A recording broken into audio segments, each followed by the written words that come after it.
आप देख रहे हैं एनएमटी न्यूज और आपको रखे सबसे आगे। बीजेपी के 12 नेता एकनाथ शिंदे की पार्टी शिवसेना से लड़ेंगे चुनाव। 5 को अजीत पवार ने भी दिया टिकट। पिछले 5 सालों में महाराष्ट्र की राजनीति में अप्रत्याशित घटनाक्रम देखने को मिला है। 2019 के विधानसभा चुनाव से पहले कांग्रेस और एनसीपी के कई नेता बीजेपी में शामिल हुए थे। तब ऐसा लग रहा था कि चुनाव एक तरफा होने जा रहा है, तो एनसीपी के वरिष्ठ नेता शरद पवार ने जोरदार प्रचार किया। 2019 के चुनाव में कई नेता अलग अलग पार्टियों में शामिल हुए। वहीं 2024 के चुनाव से पहले महाराष्ट्र की राजनीति असमंजस की स्थिति में नजर आ रही है। कई नेता दूसरी पार्टी में शामिल होकर रातों रात टिकट लेते नजर आ रहे हैं और राजनीतिक पार्टियां भी दूसरी पार्टी से आए नेताओं को बड़ी आसानी से टिकट दे रही हैं।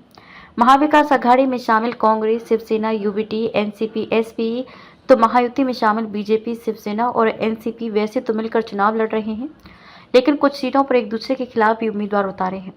वहीं बीजेपी के 12 दिग्गज नेता शिवसेना शिंदे का दामन थाम चुके हैं और उन्हें टिकट भी दिया गया है। इस तरह कई सीटों पर फ्रेंडली फाइट है। बीजेपी के 12 नेता शिवसेना शिंदे से लड़ेंगे चुनाव। पूर्व केंद्रीय मंत्री नारायण राणे के बेटे और पूर्व सांसद नीलेश राणे शिवसेना शिंदे में शामिल हो गए हैं। उन्हें कोडाल मालवन से टिकट दिया गया है। बीजेपी नेता और पूर्व केंद्रीय मंत्री राव साहिब दानवे की बेटी संजना जाधव भी शिंदे की शिवसेना में शामिल हो गई हैं। वे कन्नड़ विधानसभा क्षेत्र से चुनाव लड़ेंगे। बीजेपी नेता राजेंद्र गावित भी शिवसेना शिंदे में शामिल हो गए। उन्हें पालकर विधानसभा क्षेत्र से चुनाव मैदान में उतारा गया है। बीजेपी नेता रहे विलास तारे भी शिवसेना शिंदे का दामन थाम चुके हैं।